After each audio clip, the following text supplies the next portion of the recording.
तो फिर वहाँ पे मैंने जाके देखा तो एक बाहर वाइट बैग में डेड बॉडी थी और फिर मैंने लेफ्ट में मुड़ के देखा तो मेरे भाई का हेलमेट और वो बैग था। 11:53 में मेरे भाई से लास्ट टाइम बात हुई।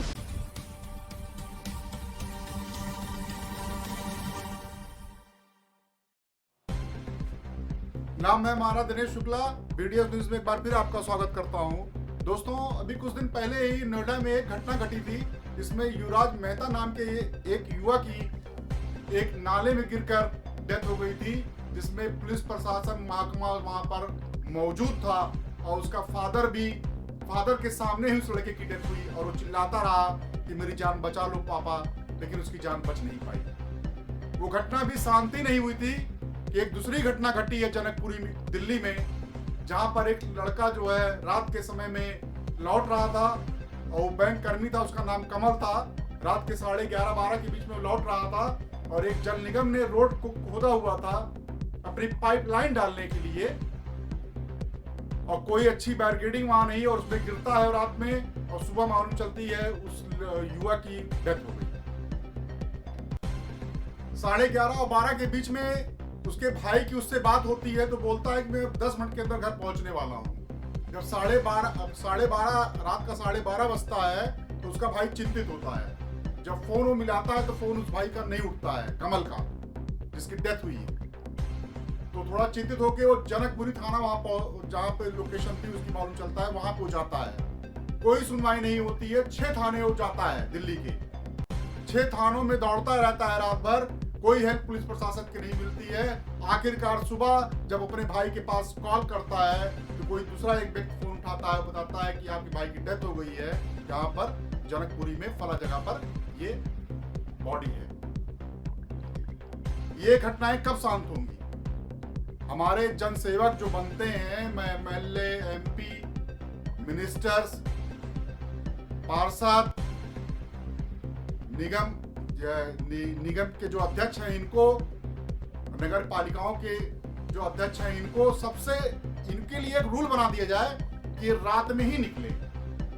जब इनके साथ घटनाएं घटेंगी, गाड़ी गड्ढे में जंप करेगी, ये गड्ढे में गिरेंगे, गाड़ी इधर से उधर होगी गड्ढे में, तब इनको समझ में आएगा कि पब्लिक कैसे झेलती है।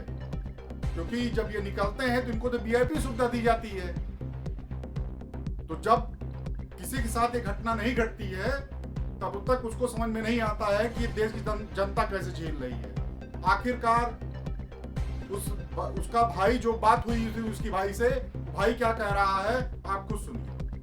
तो फिर वहाँ पे मैंने जाके देखा तो एक बाहर वाइट बैग में डेड बॉडी थी और फिर मैंने लेफ्ट में मुड़ के देखा तो मेरे भाई का हेलमेट और वो बैग था। 11:53 में मेरे भाई से लास्ट टाइम बात हुई। मैंने उनको बोला कि मेरे भाई के आप एक बार कॉन्टैक्ट नंबर से लोकेशन ट्रैक कर लो, उसका फ़ोन ऑन है। अगर वो लोग मेरी उस टाइम में मदद कर देते तो मेरा भाई आज मेरे को जिंदा मिल जाता और थोड़ा जल्दी मिल जाता। 6 थाने में भटका कम से कम। फिर मैं मंगोलपुरी गया, रोहिणी के थाने में गया, सेम बात, सेम रिपीट क्वेश्चन। वहाँ पे एक लेडी कांस्टेबल बैठी थी तो उन्होंने बहुत गंदी तरीके से बात करी मेरे से, रूडली। तेरा इकलौता भाई नहीं है जो खोया है, हमारे पास औरों की भी कंप्लेन है और हम ऐसे किसी को ढूंढते छोड़ देंगे। ये देखो कितनी बुरी कंडीशन हो रही है। सुन लिया आपने कि भाई साफ साफ कह रहा है कि पुलिस प्रशासन की कोई हेल्प नहीं मिली है। यहां तक कि एक पुलिस थाने की महिला कोई इंस्पेक्टर थी, उन्होंने इससे बदतमीजी से भी बात की। आप भावनाओं को कब समझेंगे? ये सब पुलिस प्रशासन की ढिलाई इसलिए हो रही है कि ऊपर से कोई दबाव नहीं है। ना हमारे मंत्रियों का दबाव है, ना हमारे पुलिस महकमे के सबसे सुपीरियर जो ऑफिसर हैं उनका दबाव है। इसका ये फायदा ले रहे हैं और ढिलाई पे ढिलाई चल रही है।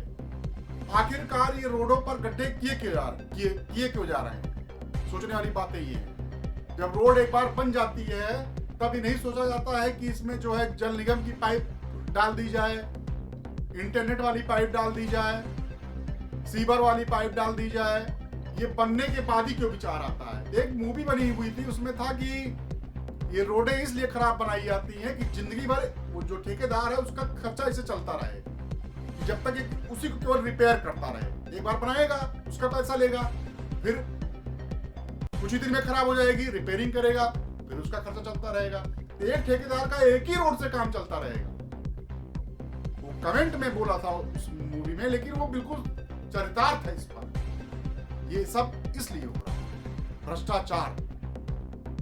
अगर गड्ढा किया गया था तो उसकी बैरिकेडिंग किस तरह हुई थी कि एक बाइक सवार उस पर गिर जा रहा है, और बैरिकेडिंग किस तरह हुई थी कि इतनी हल्की बैरिकेडिंग हुई है कि उसमें गिर जा रहा है। बैरिकेडिंग तो इस तरह होनी चाहिए कि जो है या कच्ची दीवार खड़ी कर दीजिए या जो है उस पर टीन सेट अच्छा से लगाइए।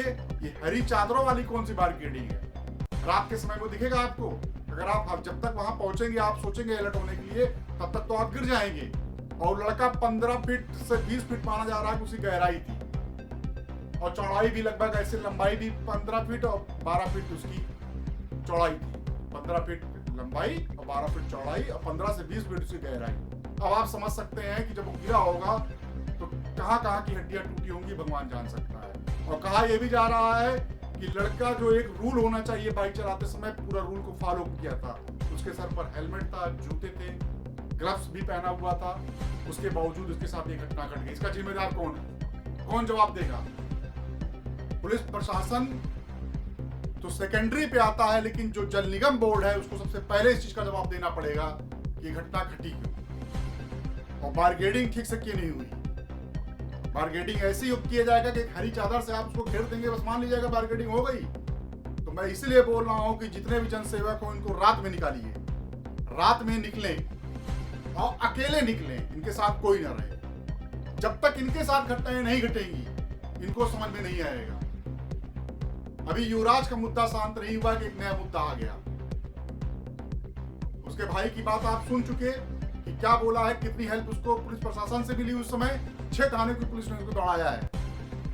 दिल्ली एक स्टेट है, एक डिस्ट्रिक्ट नहीं है छोटा सा 10 किलोमीटर 25-50 किलोमीटर का एक स्टेट है छोटा सा, जहां पे 2.5 से 3 करोड़ आबादी रहती है। वहां पर आप उसको 6 थाने दौड़ा रहे हैं उस भाई को, और उस पर बात मिसबिहेव थाने के लोग कर रहे हैं। तो इस पे सचेत होना पड़ेगा, और जो हाई क्लास के मिनिस्टर हैं उनको आगे आकर इस पर जो है अपना बयान देना पड़ेगा। छोटे अधिकारियों, जो थाने के लोगों ने गलत हरकतें की हैं, उनके खिलाफ जब तक कार्रवाई नहीं होगी तब तक ये देश नहीं सुधरेगा। मेरा देश से मतलब ये है कि जब तक दिल्ली में उन लोगों के साथ एक्शन नहीं होगा तो उससे पूरे देश में सब फैलता है कि उस अधिकारी के साथ बदतमीजी की थी, ऐसा हुआ था, यहाँ भी